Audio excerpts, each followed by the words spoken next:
Well,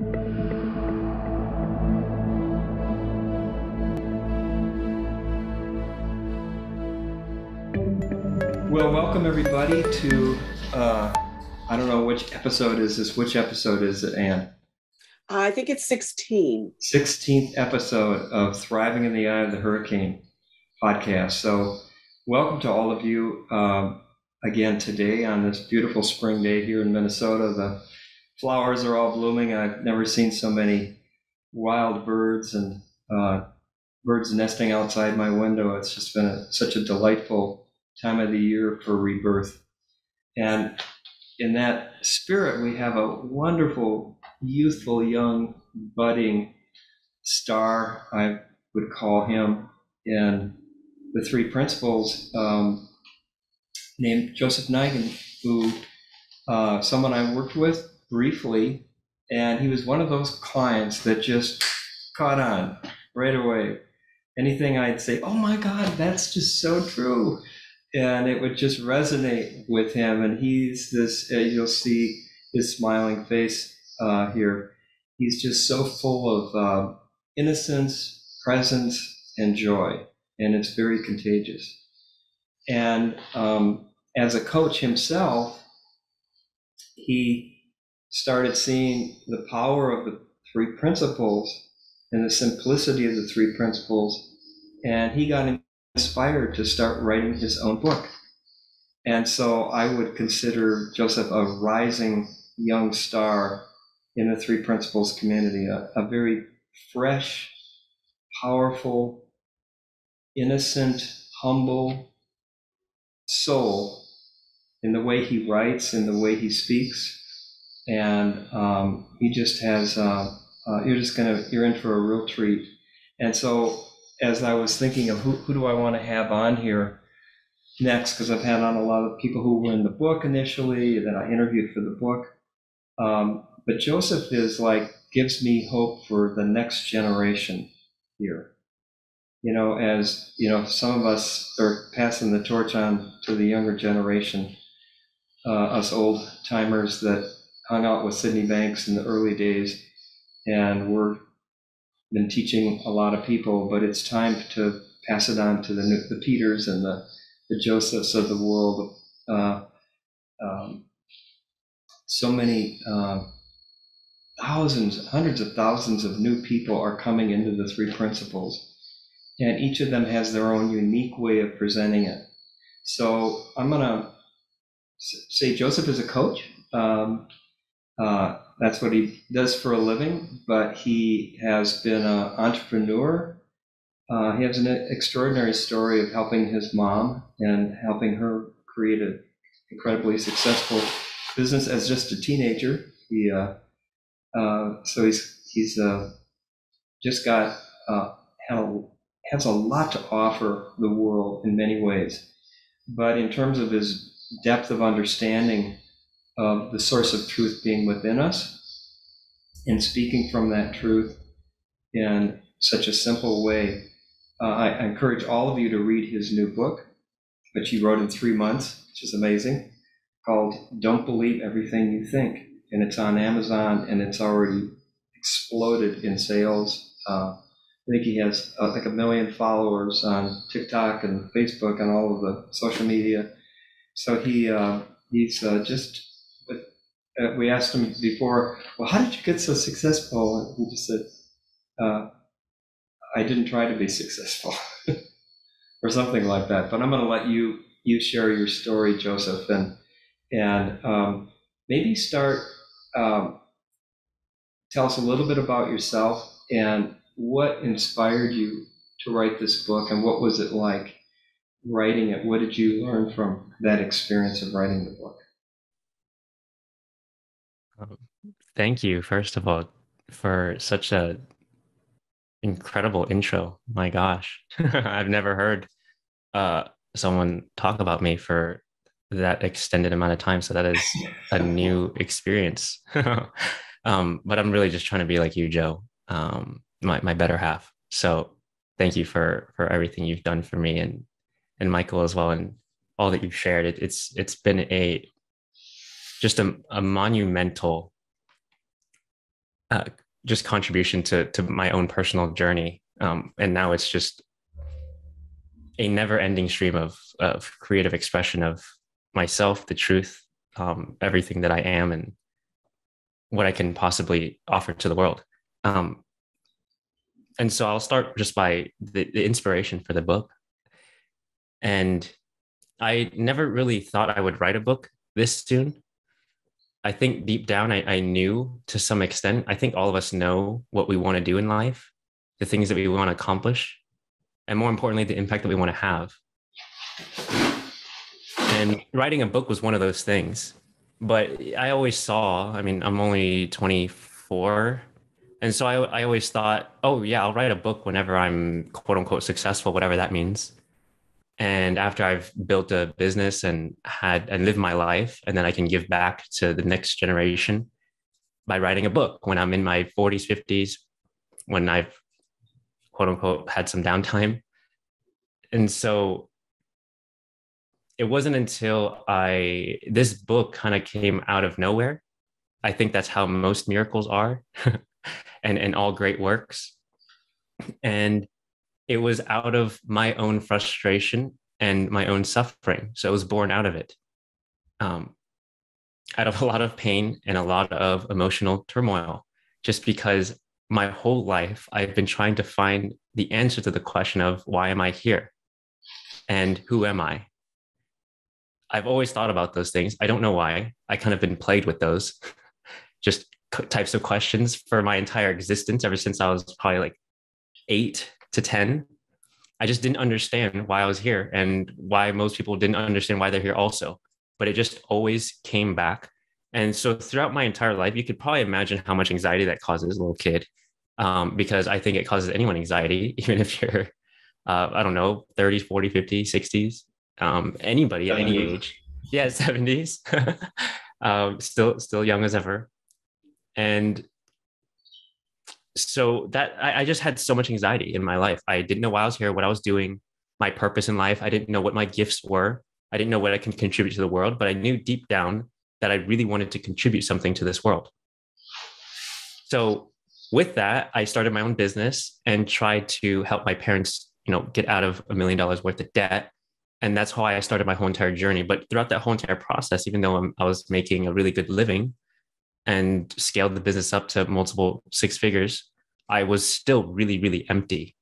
I was relatively successful by most people's means, but I still felt like I was just doing it as a means to an end. So just trying to get money or just trying to make a living or just trying to quote unquote become free.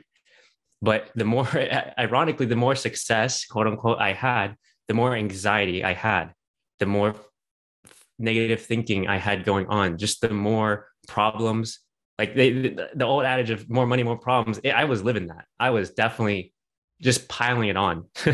Like there is a direct correlation with my bank account and the success of the business and how much anxiety I had. And I think that's very true for a lot of people who experience, I would say, physical success without being properly grounded in truth, in themselves, in an awareness that goes beyond themselves. So that's what I really went through. And I, again, was plagued with the question of, I don't know why I'm here. I, quote unquote, made it. And I am more miserable now than I ever was before. And it was just a downward spiral until finally one day I hit rock bottom. And I think for most people, unless you're really self-aware somehow, you have to hit rock bottom before you take that leap of faith, because there's nowhere else to go. And that leap of faith is into the unknown, into something that you knew you've always wanted to do, and just following your intuition because you've run out of logical reasons to do things. And so that's what I did. And at that rock bottom, I was literally fetal position in my bed, just didn't know what to do. I've had multiple moments like that, but this one was the worst of all. I was in $40,000 worth of debt, just a really bad business partner split. I didn't like what I was doing at all. I had a client base, but I really hated doing what I was doing, which was advertising. And for some reason, everything I loved, I started to hate. And in that moment of that rock bottom, I asked myself the question of, what do I want to do with my life? Just why am I here? And I think this one question kind of springboarded me into something new. And it was the question of, it's actually my favorite question of all time, but it was, if I had infinite money, so if I had infinite money, like pretty much all the time in the world, and I had infinite resources, I had no fear and received no recognition for what I did, what would I create or what would I do with my life? And I didn't understand the power of that question when I asked it. But the first things that came up for me were coaching, writing, and speaking. Those were the three words that popped into my mind. And I think everybody has those just ruminating in the back, but we very rarely get a chance for it to surface. So that's what I heard. And I just knew that I had to move into that direction, even though I had no idea what that looked like. I didn't have any coaching clients. I don't really know how to coach. I've never been trained as a coach. I also never learned how to write a book or did anything in that regards. And I really hated language arts and writing growing up. Absolutely hated it.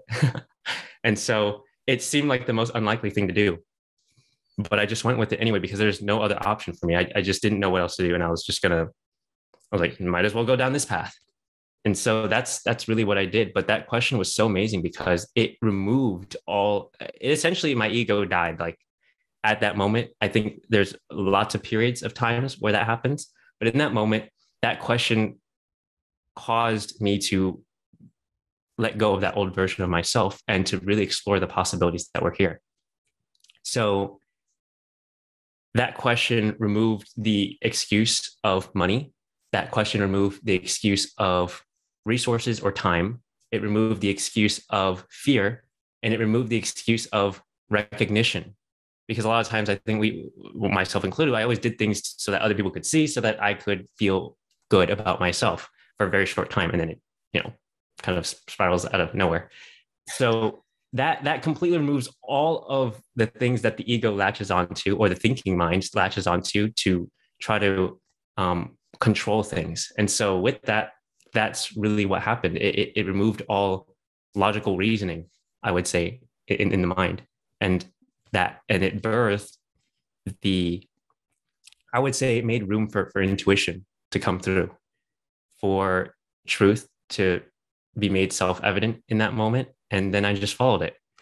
And pretty much ever since then, I've just followed that still small voice instead of the really loud, obnoxious thinking mind that seems to have a stranglehold on the mind.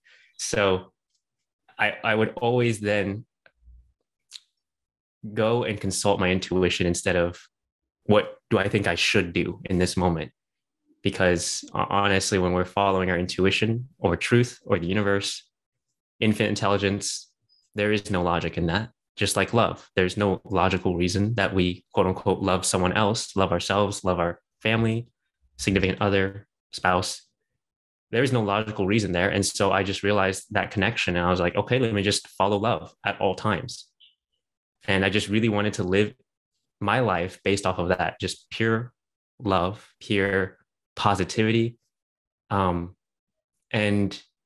just live a life that I really enjoy every moment instead of just constantly worrying all the time. So that was the beginning of my quest into the three principles. So I think at that point, I found out about Michael Neal, took his course on business or executive coaching, is introduced into the three principles, then really wanted a coach. And so that's how I found Joe. And then that's when I really got into the three principles. And that completely just changed my life, because I've been searching for the answers to this whole problem my entire life. And I remember very distinctly that at some point I wanted to find out the universal truths just in the entire world. I felt like there were principles that were true everywhere, universal truths. And I don't know why I thought that. That was really weird to think. And I'm like, there's got to be something greater than the mind, greater than religions, greater than all the things that we have created just with our thinking mind. And I feel like there has to be some sort of underlying thing that unites all things, or that it's the whole entire world is guided by. And lo and behold, the three principles just plopped into my life out of nowhere. And I've never looked back since. And I just still can't believe to this day that there is something out there like that that explains just how everything works and why it works in that way. Um, and it might not be the answer that the thinking mind wants, but it is the truth. And then we don't really have to question it, or not question it, but we don't really have to justify it. And I always say that the truth needs no justification. It just is. And we can experience it for ourselves. We don't have to convince anybody. We don't really have to try to persuade in any way. And that's kind of the beauty of this. And I really love it. And it's just so empowering to be able to know this. And it's not like it was some new revolutionary idea. It's been here pretty much forever, for the existence of time and everything here. And so I think that's just so beautiful that it's been tried, tested, true. You can see it in everything. That's how you know it's a truth. It's one, very simple, like Sydney Banks says, but two, it's in everything and you can see it everywhere. So that's honestly how I've been able to find so much peace through the three principles, and just realizing that thinking is really the root cause of all suffering. And if I let go of thinking and just allow pure thought to come through, there's a big distinction between thought and thinking. Just allowing thought, the language of, the universe, really to speak through me at any moment in time. And people call that many different things: infinite intelligence, quantum field, intuition.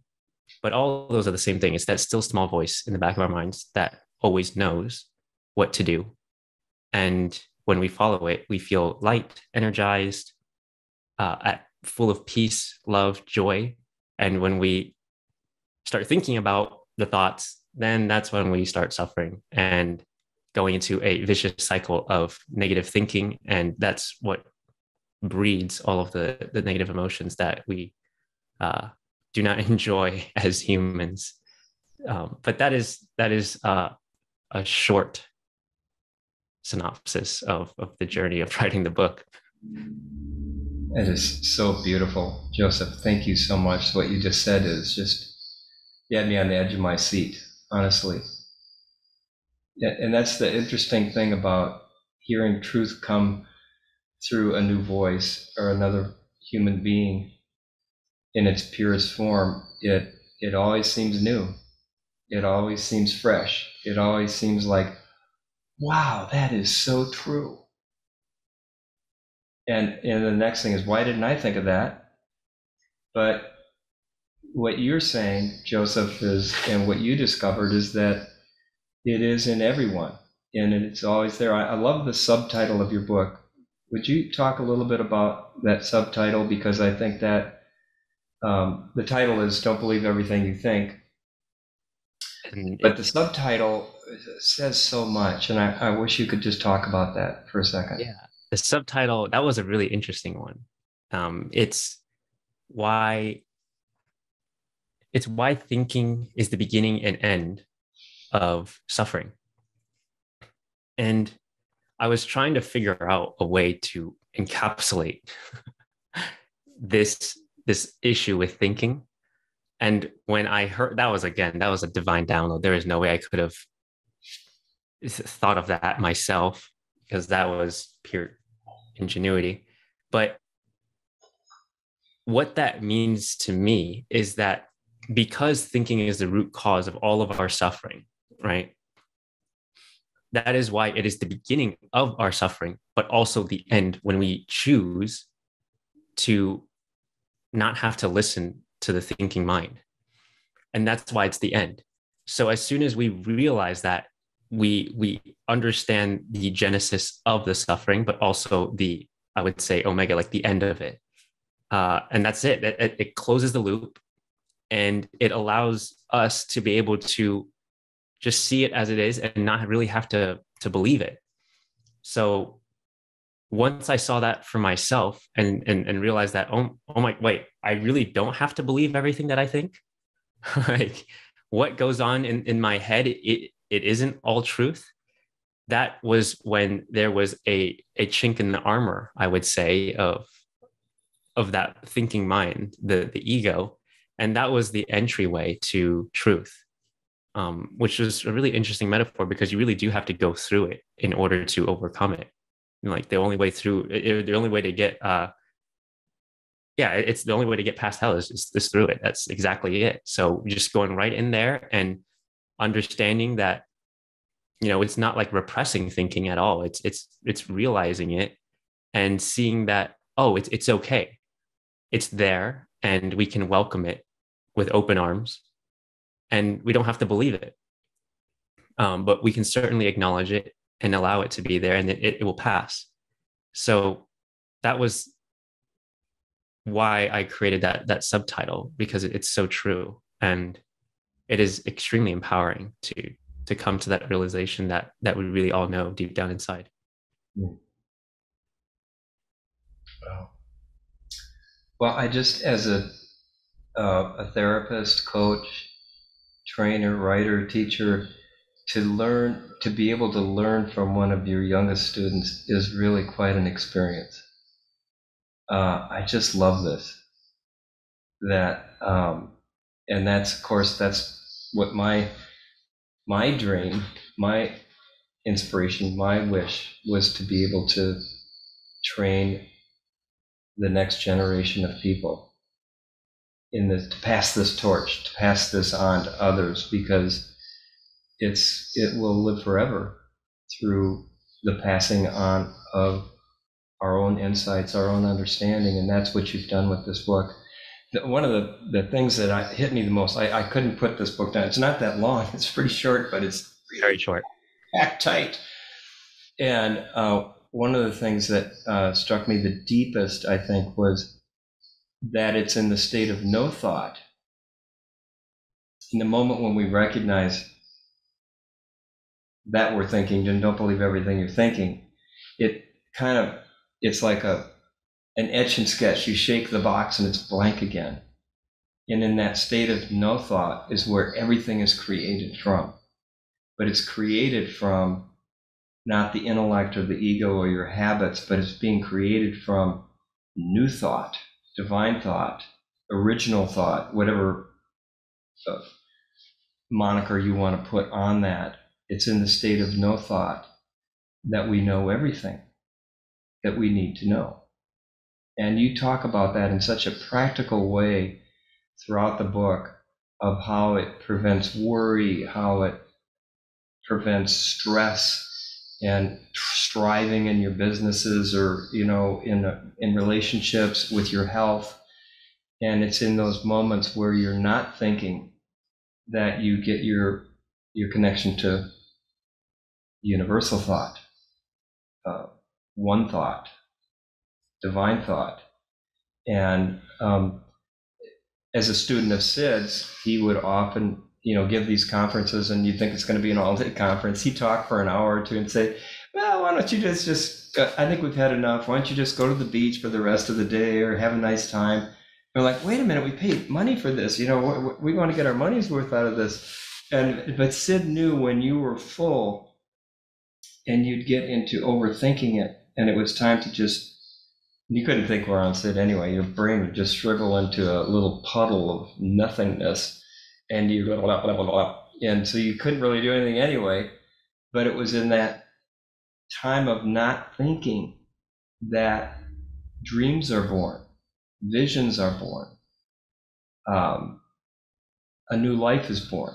And you talk about it in your book in such a fresh, truthful, humble, no nonsense, ordinary way that really reaches people. There's no lingo in this book. So I highly encourage people to get it. Everybody else is, before they sell out quick. Yeah, and that was actually later on in the book, and I didn't think about putting it into there until I was literally in the middle of writing it, and I realized that there's something missing. Once we stop thinking, then what? Like what happens? Like, what am I just going to let go of all my thinking and just be a couch potato? And that was one of my greatest worries when I first got introduced to this concept into spirituality and especially the three principles. I read the Power of Now by Eckhart Tolle, and one of my greatest worries was, okay, if I let go of everything, am I just gonna just be like a couch potato, just nothing? Like I don't know what I'm gonna do with myself. But You might it's actually the evaporate, opposite. just evaporate. Yeah, yeah. And it was amazing to see what happens out of it. And there's so many different concepts that explain this. For example, in art or something or music, they always say boredom breeds creativity. If you put a child alone with one or two things around them in a blank room, they're going to be bored, but they're going to come up with games that they can play with themselves or do something with the materials that they have at hand. And I think that's the most beautiful thing on earth. And that really does come from emptying the mind so that something new can come in. And I think I have one of my favorite ways to explain it is that everything comes from nothing. In order for there to be new creation, there must first be space. And that's exactly the same thing with our minds. For there to be new thoughts, we must first create space in our minds by emptying it. And just like how we can't fill up a cup that's already full, we have to first empty it in order for something new to come in. Same thing. There's so many biblical references to this. I'm not religious by any means, but many times you always hear something like, you can't pour new wine into old wineskin, otherwise it'll break. There's just countless stories of similar experiences of this truth being expressed in so many different ways. But that's really it. And so once it's literally starting with a blank canvas. Like you can't paint on something that's already, there's a painting there that would defeat the whole purpose of it. So we have to start new and start from scratch. And that's kind of how I live each day now. And just not having to worry about the past or the future, because that's quote unquote keeping a lot of that thinking going on. And it's just not necessary. And that will only perpetuate the same thoughts. I think there's a stat or something where we have is it over 50 or 60% of the same thoughts that we had yesterday? There's a really cool study on it. But if that's the case, that's really concerning because I really don't want to live the same life over and over again if I'm going to continue to suffer. And so then I'm just like, okay, what if I just let go of all that negative thinking and start new every single day and see what happens? And it's such a beautiful thing. And throughout writing my book, I felt that same way. It's very scary, actually, right? Because like we can talk about it conceptually and be like, yeah, like empty my mind. That's perfect. And then when we go to do it, oh my God, it's a whole different story, right? Like it's not as simple as, oh yeah, let me just empty my mind, even though it can be. But then these thoughts come in and say, okay, well then who am I if I am not what I think? Or what's going to happen if I stop thinking entirely? Like, how do I do anything? How do I function in the world? And my book it literally goes in that order. It's like, what the heck do I do? And what's so amazing is that this is why the three principles is so amazing, is because it gives us these principles that we can fall back on when we do let go of thinking. And one of those principles is infinite intelligence, and just like universal thought. So when we give up our own personal thinking, we fall back into this universal thought. That's intuition. That is the quantum field. That is all possibilities in the universe. So that's what happens when we let go of our thinking. And that's how divine downloads happen. That's how you get this hit of inspiration out of nowhere saying you should quit your job, or you should write this book, or you should, something as simple as you should go take a walk right now. And all of a sudden, when you go take that walk, you bump into an old friend that you haven't seen in a while, and boom, like you have another rekindled friendship, or you meet a new business partner, or anything like that. There's so many moments that we have in our lives that we look back when we just gave up thinking and just did what came to us, and miracles happened. And that happens not by accident, but on purpose, because you've let go of what you thought you knew. You let go of your old self and you allowed space for something new to come in. It's a guaranteed miracle every time when you do that. It just happens every single time. The caveat is it is really scary doing that. Okay. And so there's a flip side to it, which I don't think too many people talk about, but I think it really helps to address it. And it's that when we give up our own thinking, it's so scary because we have to start again. We don't know what's going to happen. As soon as we let go of our old thinking, this automatically means we are in the unknown. And as humans, that is very scary because we like certainty, we like predictability, we like knowing what's going to happen, we like control. The thinking mind does, at least. And so when we let go of that thinking, you will be confronted with fear. You will be confronted with uncertainty, but it's okay. To the degree that you become okay with uncertainty, not knowing, fear, that is the degree in which you will experience more and more miracles in your life every single day. And once you are okay with not being okay, things just pop into your life that you would have never imagined, just like me writing this book, and me being here on this podcast. People popping up into your life, new opportunities show up out of nowhere, and it is really beautiful to see. So to those who have the courage to step into the unknown, to really be the pioneer of their own life, and having the courage to start with a blank canvas to create whatever you want, that's the reward of it.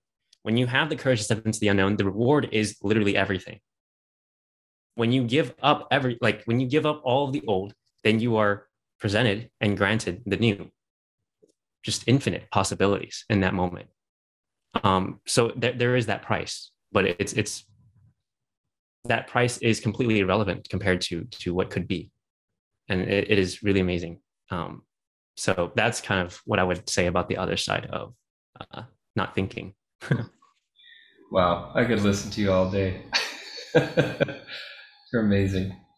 When you were talking, I was what came to my mind when I'm at a different stage in my career than you are. I'm kind of in the tail end of where I've been on a long journey here, and so I've been reflecting back from time to time about how all the things, the miracles that have happened in my life, the coincidences, the opportunities that seem to come out of nowhere, it was almost always at one of those dark moments where I didn't really know, now what do I do? Or I was kind of in this not knowing, in a way, almost feeling a little scared or uncertain of the future.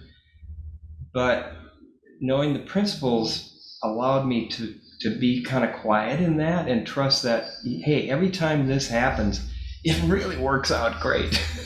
That's when that opportunity for this thing or that thing, that looking back on, those were gifts that seemed to fall out of the sky, out of nowhere. And so I thought, if I write another book, if I do a memoir, it would be called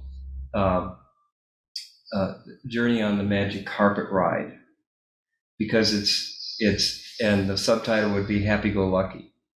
That when I'm not insecure about the future, when I'm not concerned about how I'm doing, when I'm just happy, when I'm content in this moment, is when the miracles seem to happen. So that's what I was just resonating with what you said. But I'd like to open it up to the rest of the group here, because others here may want to make a comment or ask a question of Joseph. So if you want to just go down to the bottom there where it has reactions and click on that, you can raise your hand, click on the raise hand, and we'll call on you.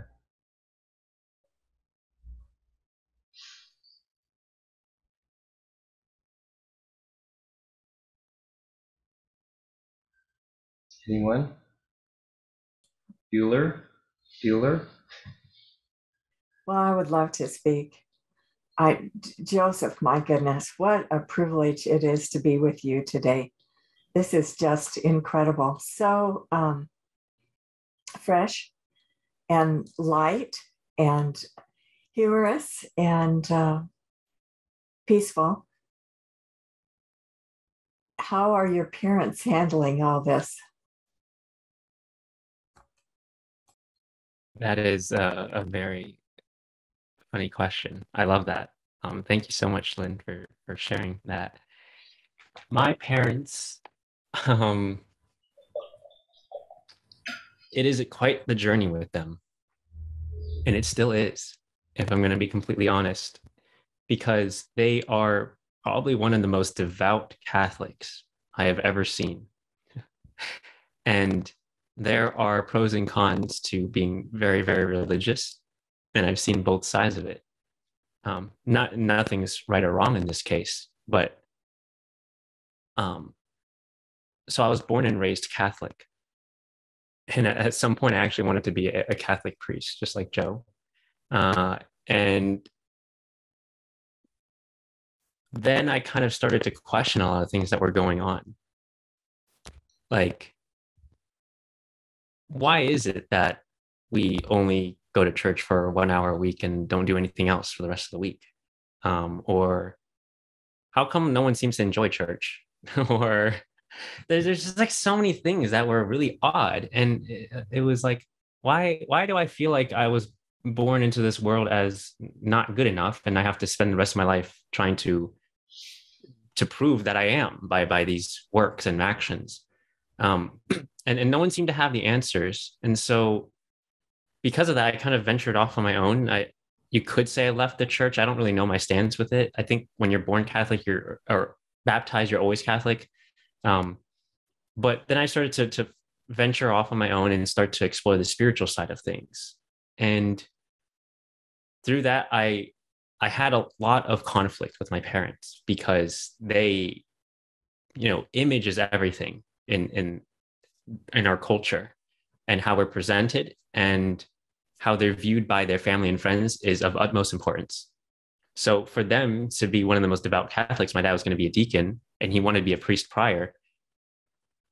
They basically were setting the example for all their kids, and all of like our family looks up to us, our family, as like the portrait family, right? Like this is what it's supposed to be like. Yeah. And so there's a lot of pressure there, understandably, on my parents.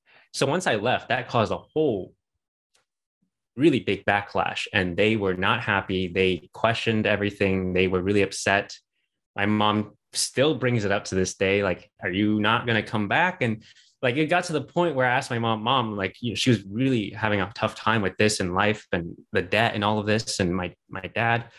And I asked her, Mom, like, what's going to make you happy in this world? And she said, when my son, one, gets a college degree, which I don't have, and two, when my son is Catholic again.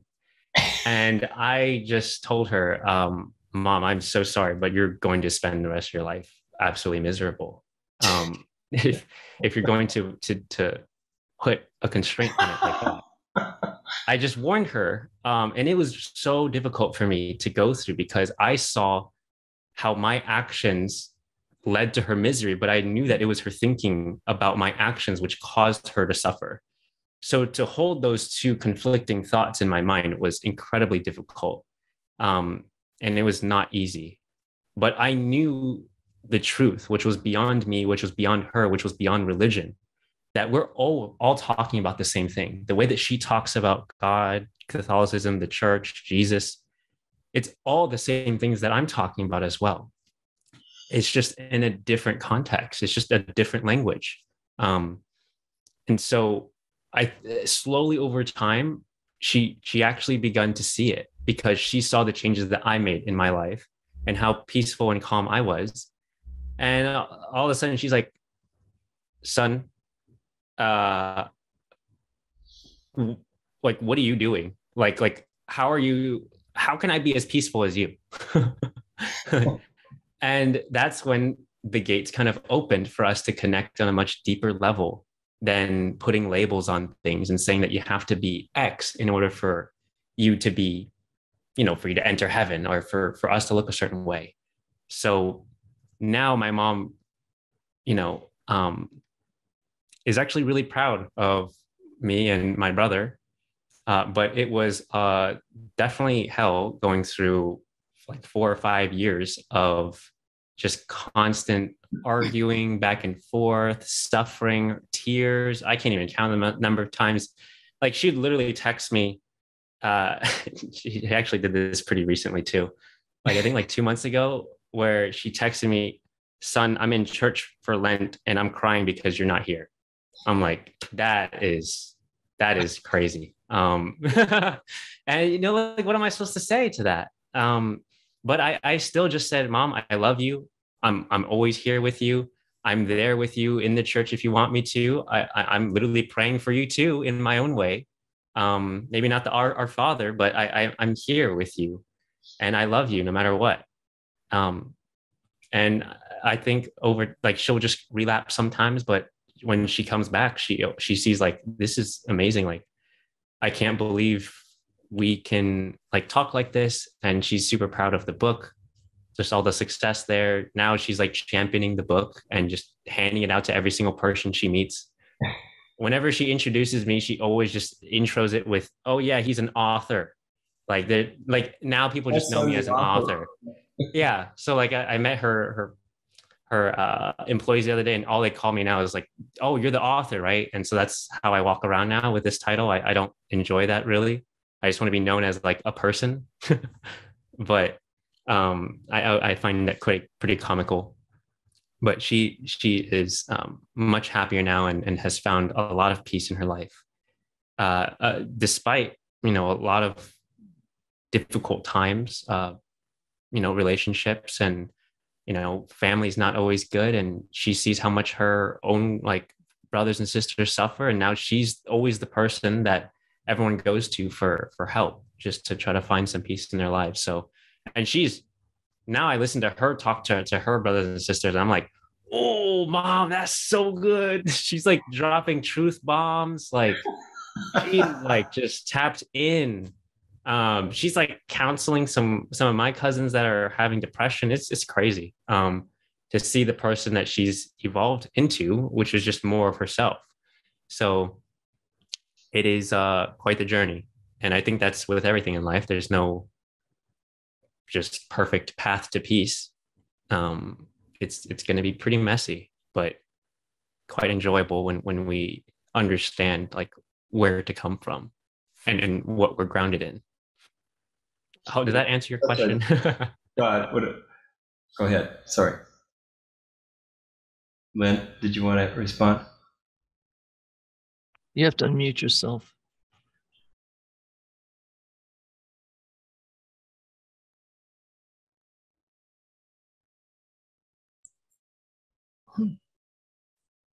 Okay.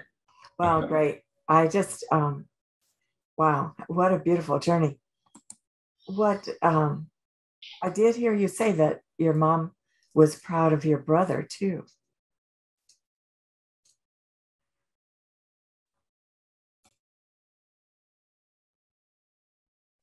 But what struck me? Joseph? So my brother, yes, he also kind of went down the same path as me with leaving the church and kind of following our own intuition and our own inspiration instead of following the traditional path of what everyone else was doing, which means he didn't go to college either. I dropped out. He didn't even go. He graduated high school a year early just so that he never had to go again. And now he's pursuing music and creating just amazing, amazing, life-changing music that moves him, and as a byproduct moves other people. And he just hit 1 million streams a month, just like I think a couple days ago, from starting like 1 or 2 years ago. And nobody believed him that he could actually do it. My parents definitely didn't, because they're like, yeah, it's like pretty much impossible. It's 1 in a bajillion that you're going to make it as a musician. But just the unwavering faith that he had, that I had in him too. Obviously, we have self-doubt from time to time, but it's just that overwhelming love of the craft of music, of just being able to express ourselves. That's what we followed. And I'm so proud of him too for doing that. And my parents were not happy when he did not go to college and left the church too. But now that he's making music that's changing lives, my parents love championing him too and just introducing him as the musician. Um, and now one of his songs is one of the top 50 charting in Malaysia. Random. I don't know why it's charting over there, but it's crazy. And he gets comments every single day. I think 10 to 20 comments saying, your music is so amazing. It moves me emotionally. Like it's helping me get through depression. It's helping me calm my anxiety. It's helping me become more of myself. And really, it really inspires me to pursue the thing that I cherish most in life as well. And that's why she's proud of him as well. But again, that was not a pretty journey. You really have to, once you hear the truth, once you know the truth, you really have to stick by it. And it's going to ruffle feathers around you because no one sees it yet. And you have to be that immovable pillar, and hold the truth for not only yourself, but for others until they're ready to see it as well. And it could be years. But again, our happiness is not dependent on whether they find peace or not. It's whether we have that now. And that's all that really matters. And it's impossible not to have an impact when you come from that place.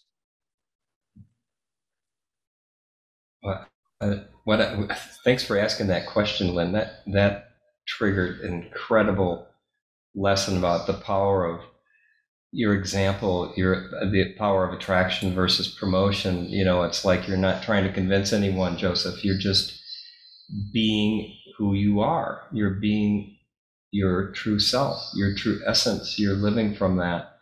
And that's out of that is springing forth everything, all these miracles that are happening for you and your brother and your mom and everybody around you. Anybody else want to make a comment or a question? Joy, thank you. You are so inspiring. Joy Belonga. Thanks, Joy. Did you want to say something, Joy? Yeah, unmute yourself, Joy. I was just on my way out and hate to, cut out short. So I'm hoping to watch the recording again. But I learned the principles about 20 years ago. I don't know if you remember, Joe, but Dickon had a contract with the Ingham County Health Department. So I worked for Extension and traveled down to Lansing once a month. But I have to say to Joseph that was my biggest aha, was I didn't have to believe everything I thought. That was so huge. And who knew that it would turn into a book? So of course, I've just ordered it. I can't wait to read it. And thank you so much for being you and not listening to what other people, wanted you to be. So that took amazing courage. And thanks so much. Thank you so much, Joy. Damien has his hand up.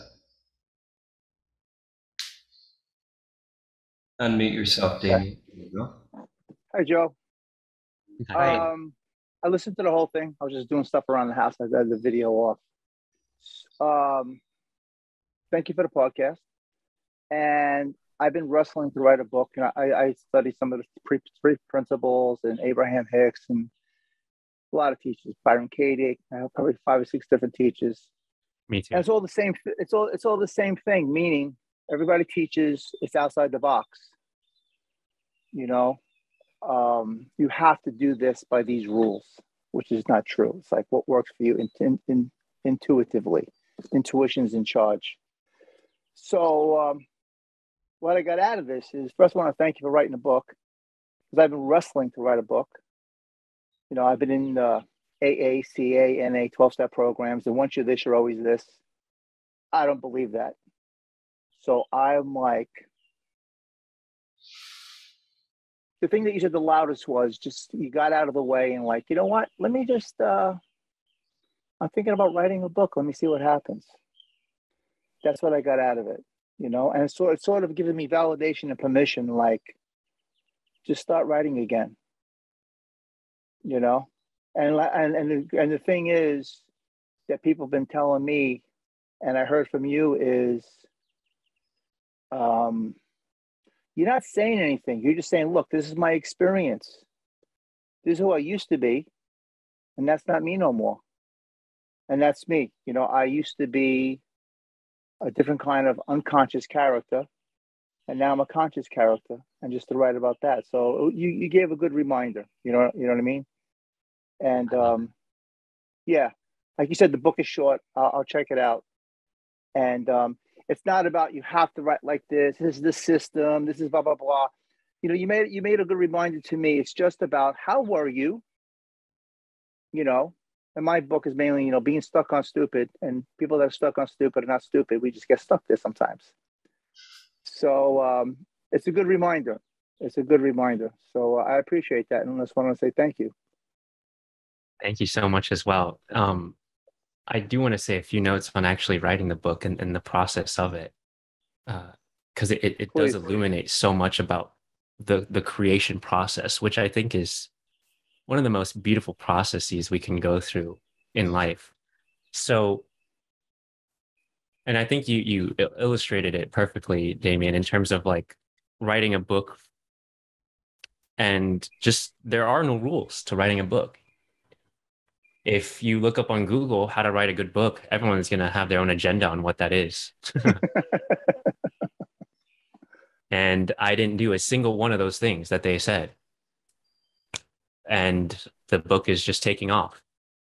And I've never taken a course on it. I didn't even read a book on how to write a book. I didn't consult anyone about, hey, what advice do you have on writing none of that. I was like, it's just a book. It's just words. So let me just see what happens. So I got a good question. What is one thing I wish I didn't follow? And what's one thing, you know what? I'm glad I followed that. So I'm glad I did not follow anything other than my own intuition. Okay.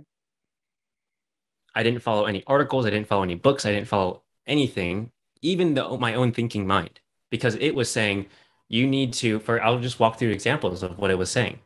The thinking mind was saying things like, you have no experience. You have no credentials. You don't even have a college degree.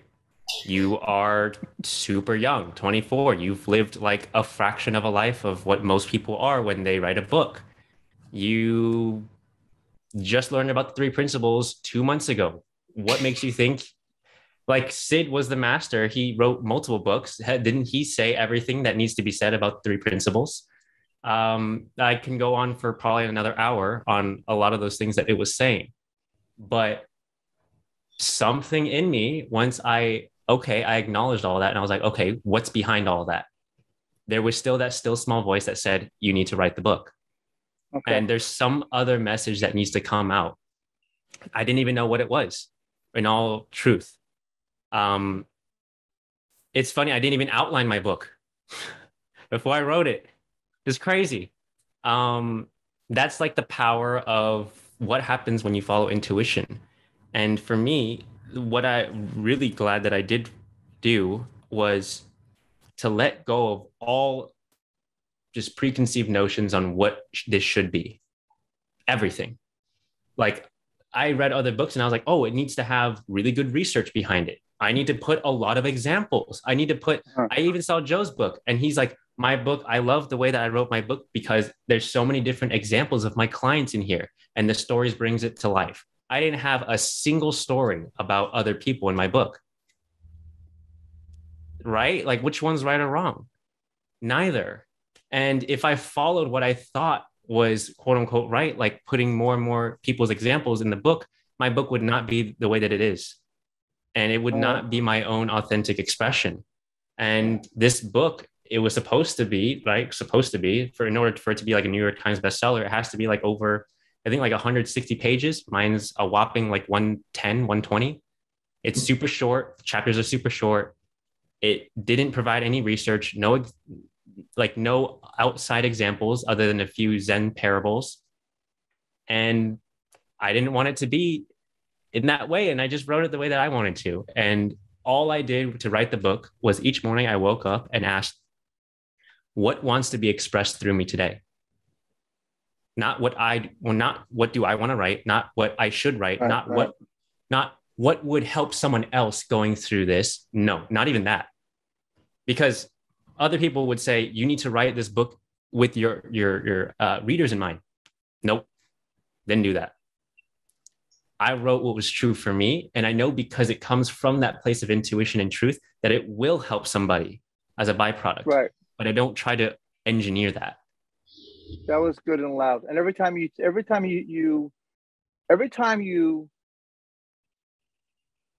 how can I say this?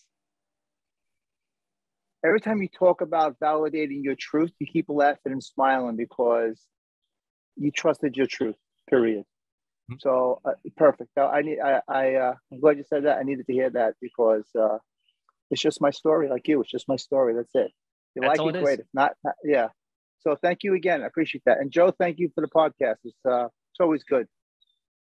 Thank you for coming. Thank you for your questions. Yeah. Pete, did you have a question? Another young budding author here. Or a comment? No, just absolutely, yeah. Thanks, Joseph. Absolutely love it. Yeah, just totally blown away, really. Like you, I'm in the process of writing a book about my story, which is quite different to what you've done, because mine's not around the principles. Mine's around my personal story of addiction, suicide and stuff. But I get that feeling only right when it comes through me. It's just something magical there. So it really resonated. I can't force it to come out. It comes out when it's ready. So thanks. Thank you. I remember the first time I wrote my first book. I was 40, much older than you, Joseph. I should have had more seniority there. And a publisher asked me to write the book. And I said, oh, no, I don't know how to write. I was told not to go to college because of my poor writing. And all these thoughts came in. And he said, no, you've really got some creative ideas. You need to write a book about this. This is really important. So I finally succumbed. And so I thought, all of a sudden I had all these thoughts of what does a writer do? They get up at 4 o'clock in the morning to write before everybody else is up. And their mind is fresh. They have an outline. All of that came flooding in. And so I was so excited I was going to get up the next day, and I told Michael, my wife, okay, tomorrow I'm going to begin my book. And so I set the alarm for 4 o'clock. I got up and I sat down, and this is before laptops or computers, and I just started writing on a ledger, and I wrote the introduction. And about 2 hours later, I came back to bed, and Michael said, what's wrong? And I said, I'm never going to be a writer. I can't write. She says, well, what were you trying to write? And I said, well, I was trying to write the introduction. That's the first thing. And she said, well, why are you doing that? Why don't you write what you feel inspired to write? And I said, it's a really good question. I think I'll try that. And I went in the other room and I wrote like 18 pages. My hand was cramping. I was just stream of consciousness.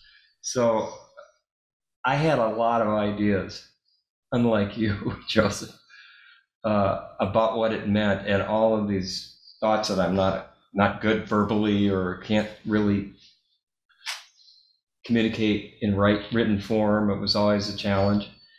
And but inspiration doesn't need an education.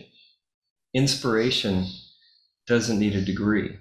It doesn't need any experience. It's just, so we all have a story to tell. We won't all write a book, but we might write a song. We might help another human being who's our neighbor, whatever. It's going to come through us. So I love, like, Pete writing his book about his story I think is going to touch a lot of people as well. So it's just gives me so much gratitude and hope when I see this mantle being passed on to, it's just, there's no end to this. This is just endlessly going out in every language, every religion, every culture around the planet. It's amazing how truth is seeking its level at this point. And so Joseph, thank you. You're such a wonderful example. How are we doing on time here? We just ran over. So one more question. Damien has one more question or comment. Go ahead. Okay. I am muted. Real quick, what's the name of the book? Joseph's book. It's called Don't Believe Everything You Think. Okay. That's it. Have an excellent day. Thank you, guys. And in the chat box down there, there's a link to Joseph's website, right, James? Or we don't have a link to his website. You can pop it in there though if you want, Joseph. And we do have though the link to the book. The book launch, yeah. Right there. So. And the book has sold over 7,000 copies. What, in the first month? About a month and a half, almost 2 now. Yeah. Oh, wow, that's not so good. No. I only wish I could sell 7,000. Man, that's amazing. That's incredible. Well, thank you, Joseph, so much for sharing what you had to share and for writing this book and for being who you are unabashedly in this world. Thank you so much. Yeah. And thank you all for being here and coming on this podcast. We couldn't do it without all of you being here to listen and share and ask questions. So thank you so much. Next month, Mariana Galan from Mexico City, from actually Guanajuato, Mexico, will be our speaker. Marina is an incredible writer, singer, or writer and speaker, just an extraordinary public speaker and from the heart, and is reaching the world of Spanish-speaking people all over Latin America and Spain through her work. So she'll be sharing. So we hope to see you next month. I just wanted to make sure next month it's going to be on the 28th, Joe. That's right. Not on the 21st. Yeah, because the annual conference is going to be happening, and so in London, and so we're making it a week later so that Mariana's going to be in London speaking, so we made it a week later. Perfect.